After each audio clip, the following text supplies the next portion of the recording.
Assalamualaikum dan selamat sejahtera aku ucapkan kepada semua yang hadir menonton Shadows Channel, dan kepada korang yang masih baru lagi di channel aku mengucapkan selamat datang dan harap korang semua terhibur dengan kisah-kisah seram, misteri dan juga kisah sihir yang bakal aku kongsikan di channel aku. Alright guys, so pada hari ini aku akan berkongsikan dengan korang satu pengalaman seram yang dialami oleh Elina dan juga Safia semasa melalui jalan Jemaluang untuk ke Mersing. So kalau korang nak tahu apa yang terjadi kepada mereka berdua, tanpa membuang masa, jom pendengarkan kisah seram pada hari ini. Let's go guys.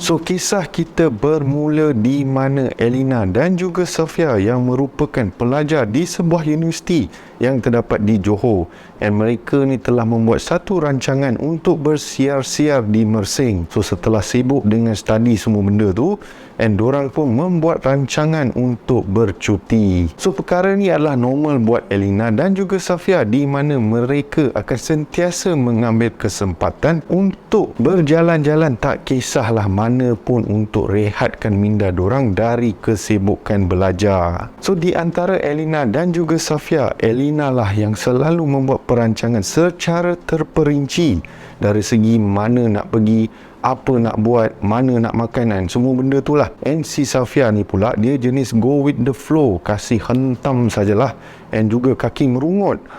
So tak kisahlah apa benda sekalipun, dia ni akan merungut si Safia ni. So si Elina ni plan untuk bertolak dari Johor Bahru dalam pukul 3 petang yang itulah, lepas kelas dorang semua dah selesai pada hari itu. And pada waktu yang sama, alang-alang mereka dah nak ke Mersing, Elina ingat nak singgah ke rumah makciknya yang berada di Kota Tinggi. And Safia pun macam okey lah, kira cantik lah, sampai Mersing pun time malam macam tu kan, fikir si Safia.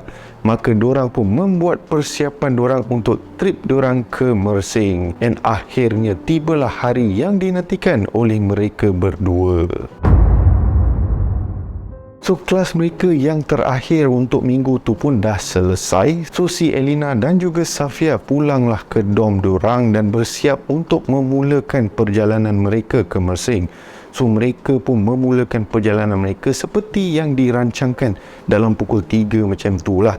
And seperti plan yang Elina cadang tu, mereka berdua akan singgah di rumah makcik Elina di Kota Tinggi sebelum meneruskan perjalanan orang ke Mersing. So, perjalanan dari Johor Bahru ke Kota Tinggi macam tu mengambil masa dalam 40 minit ke sejam, bergantung pada trafik.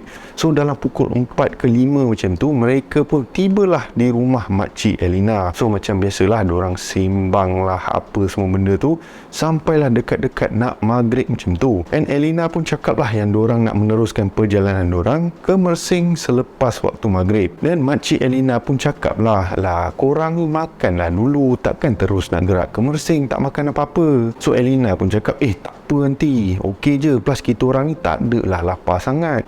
Cakap engkau, bisik si Safia ni, aku ni lapar. So makcik si Elina ni pun tergelak lah dengan bisikan si Safia ni, dia terdengar kan. So makcik Elina pun cakap lah, tak apa, nanti ada lauk banyak tu kan, makan dah dulu sebelum kau gerak kan, apa salahnya kan. So si Elina pun time tu tegur lah si Safia, Pia, kau ni pun, aku ni anak buah dia pun tak adalah nak bising nak makan, kau ni buat malu je lah. Lalu Sofia pun membalas, kau ni Lina, kau malu-malu, dan lepas tu dah on the way semua benda, and time tu lah lapar lah, nak cari tempat makan lah, menyesal tak makan lah, macam-macam benda lah. Lalu perbualan mereka pun dicelah oleh makcik Elina. Makcik Elina cakap, sudahlah korang ni, benda kecil macam ni pun nak gaduh ke? Dah, jom makan, lepas tu solat semua, dan lepas tu korang bolehlah berangkat pergi ke Mersing. Lalu mereka pun menuju ke ruangan makan dan menikmati hidangan yang disajikan oleh makcik Elina. So selepas dah selesai semua tu, jam pun menunjuk dekat pukul 9 tau. And Elina pun dah start rushing lah. Sebab apa? Plan dia untuk sampai ke Mersing sebenarnya time pukul 9 lebih. Tapi masalah dia sekarang dah pukul 9, and diorang baru nak gerak pergi Mersing. So settle lah cerita dia kan, memang kacau lah plan. So sebelum mereka bertolak, Makcik Elina ni berpesan kat Elina, Elina, aunty nak pesan sikit lah, kamu nak ke Mersing lalu jalan Jemaluang ni kan, hati-hatilah ikut jalan tu kan, dah malam macam ni. So make sure kamu text and call aunty tau, sebab aunty ikut hati tak berapa setuju kamu nak ke Mersing time-time macam ni. So Elina pun balas, tak ada lah, insya-Allah semua akan okey aunty. Plus kan Safia pun dengan saya, so kita make sure lah kita elok-elok nanti. And once dah sampai Mersing nanti, Elina call lah nanti. So lalu mereka pun lepas dah selesai semua benda kan, semua dah masuk kereta, mereka pun meneruskan perjalanan mereka menuju ke Mersing yang mengambil masa dalam sejam lebih macam tu, mengikut kata Waze lah. So sepanjang perjalanan mereka penuh dengan keriangan, maklumlah teruja dengan trip diorang. So perjalanan mereka ke Mersing ni, mereka melalui jalan Jemaluang.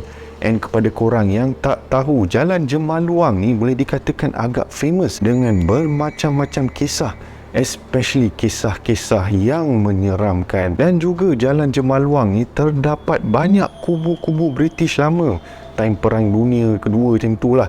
Alright, and tak silap aku lah, kubu-kubu ni ada yang terletak di tepi-tepi jalan. So kalau korang yang mana lalu dekat tempat tu, korang akan tersumpak dengan kubu-kubu ni. And jalan ni dia tak ada lampu, and hanya ada 2 lorong, and adalah setengah tempat tu adalah 3 lorong macam tu lah. Tambah lagi dengan hutan, semak, and ladang kelapa sawit, and macam-macam lagi lah. Alright, so biasalah jalan belakang ataupun jalan lama kan. So sepanjang perjalanan dorang ni hanya bertemankan lampu kereta si Elina ni. So macam biasalah, lepas dah drive macam tu, mati kutu lah, tak tahu nak buat apa kan, tak tahu nak sembang apa benda tu. So si Elina ni pun bagi tahu lah si Safia, kita pasang YouTube layan kisah seram ke apa, best juga ni kan, dengan suasana semua kan. So Safia pun balas balik, jap, you biar betul babe, you biar betul you nak dengar benda-benda macam ni, tempat ni dah lah creepy. So Elina pun cakap, alah chill lah, tak ada apa-apa pun you ni. Okey macam ni, I ada jumpa satu channel ni, dia tak ada jump scare ke apa-apa ke, dia jenis yang menceritakan kisah-kisah seram dengan cara yang chill, santai, relax ke. So Safia pun macam, biar betul you ni, channel siapa, channel apa. So si Elina pun cakap, alah ni His Shadows channel. Tiba channel aku pula yang naik kan, promote lah tu kan. So end up si Safia ni pun macam, okey lah, layan lah, tapi kalau seram sangat I tak nak tengok dah, kata si Safia. So Elina pun apa lagi, pasanglah His Shadows channel dan layan beberapa kisah seram.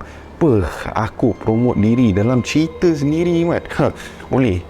So different style of marketing lah kata orang. Alright, so anyways, berbalik kepada cerita. Selepas beberapa ketika macam tu, Safia suruhlah si Elina off YouTube tu. Katanya dah tak nak dengar dah. Sebab apa? Terlalu seram buat Safia. Asyamak, seram ke? So Elina pun cakap lah dekat Safia, alah you ni tak ada lah seram mana, you no fun lah Safia, penakut. So Safia pun balas, I tak suka lah, tak selesa tau tak. Dah lah sekeliling kita berhutan, tambah lagi gelap, kita tak banyak, tak nak lah. So end up Elina pun macam, okey lah, fine lah, layankan si Safia ni off konten seram and pasang lagu. Dan untuk beberapa ketika macam tu, mereka ni, si Elina dan juga si Safia ni tak bertegur tau. Sampai si Safia tanya, you marah ke? Elina pun cakap, tak adalah, I okey je, asal nak marah pula. Dan si Safia ni pun cakap lah, yelah, mana tahu you marah I sebab I suruh you off YouTube tu kan. So Elina pun balas, tak adalah, just tak ada apa-apa nak cakap. So I pun senyap lah, plus I tak tahu you penakut orangnya kan sampai tahap macam ni. So seelok saja Elina bercakap macam tu, tiba-tiba Elina senyap sambil pandang cermin belakang. So Safia tanyalah, Elina, you tengah cakap-cakap kenapa tiba tergantung? Tak manis lah cerita gantung limpu kan. Lalu pada ketika itu Elina mengeluarkan handphone dia and cuba menaip sesuatu. And Safia time tu ingat si Elina ni duk teks balak dia. Dalam otak Safia hanya satu benda yang difikirkan, kawan aku seorang ni tengah-tengah drive tempat macam ni pun still nak teks juga. Lalu Safia pun tanyalah Elina, teks boyfriend ke tu? Cakap dengan dia, you tengah drive kan, accident ke apa, satu hal pula kan. So time tu Elina terus jegih dekat si Safia ni, and raut wajah si Elina ni macam dalam keadaan marah macam tu sambil memegang phone.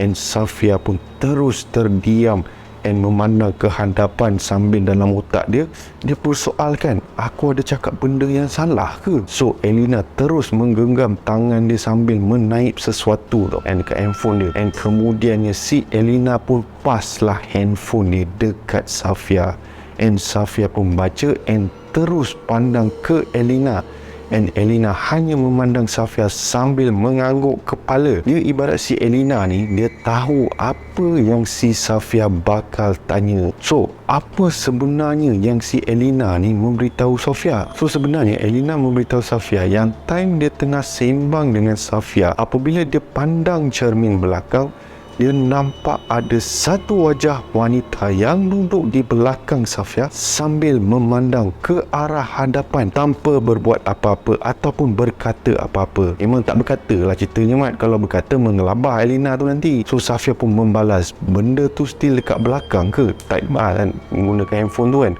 And Elina pun membalas, yes, wanita tu still ada, and ibarat tak berganjak langsung. And time tu lah Safia dah nampak macam nak menjerit ada, nak menangis pun ada. So si Safia ni hanya kunci mulut dia and mengharapkan yang makhluk tu akan hilang. And apa yang menyeramkan lagi, tiap kali ada kenderaan yang datang dari arah bertentangan, mereka akan bagi high beam tau. And Elina dan Safia dah tahu dah isyarat tu apa sebenarnya. Tapi macam aku cakap tadi lah, diorang ni dah kaku, tak tahu nak buat apa. Sebab kalau Elina ni panik, confirm si Safia ni akan panik and akan membahayakan keadaan. Sebab takut tak boleh kawal kenderaan semua benda tu. So Safia time tu nampak Elina dah start menitis air mata dah. And mata Elina non-stop pandang belakang tau. Tiap kali Elina pandang cermin belakang, and time tu lah si Elina akan type sesuatu dekat handphone dia and pass dekat Safia. Ibarat macam bagi tahu si Safia ni apa yang makhluk tu sedang buat dekat belakang tu. So sepanjang perjalanan inilah antara perkara-perkara yang dilakukan oleh makhluk tersebut. So antara benda-benda yang dilakukan adalah makhluk tersebut memandang ke hadapan.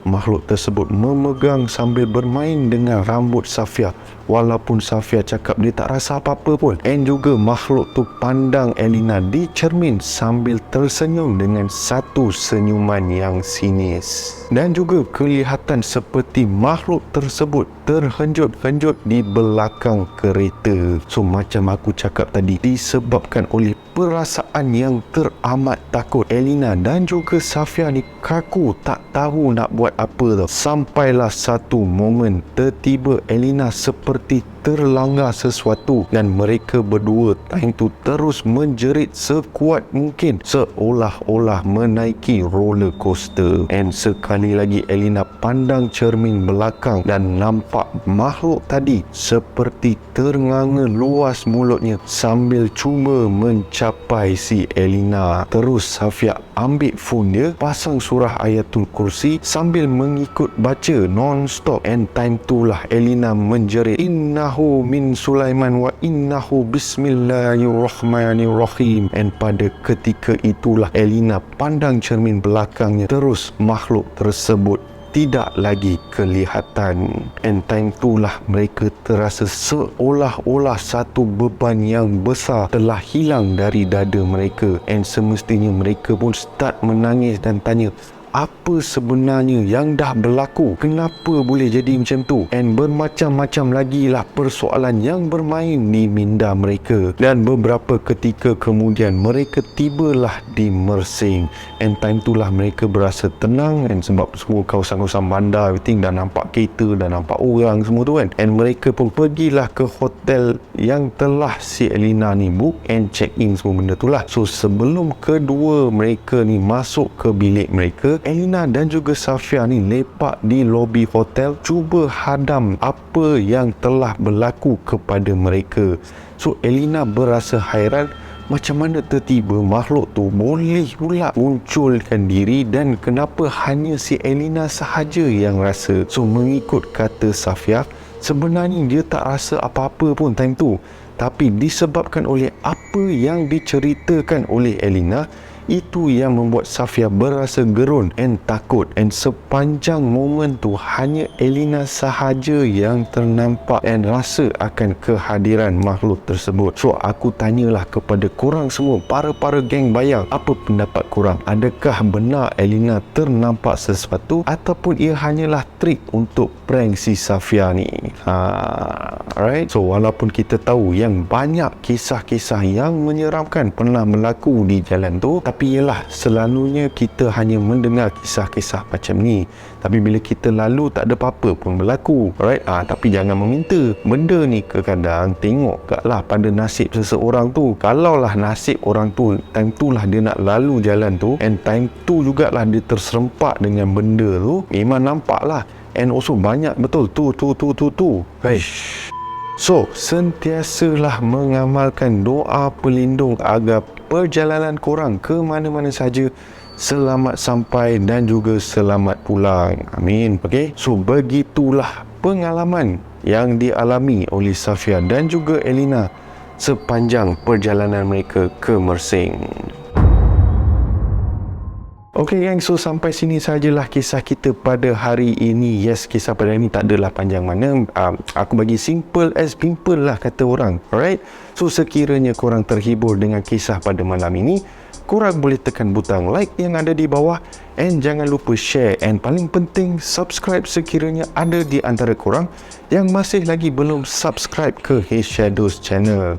Alright, kalau korang nak jadi geng bayang, apa lagi subscribe kan, jadi geng bayang. So seperti biasa, alright, seperti biasa, nama aku Shadows, and by the orders of the Shadows, stay safe, stay healthy, sehingga kita berjumpa lagi di kisah seram yang akan datang. Assalamualaikum. Bye bye gang.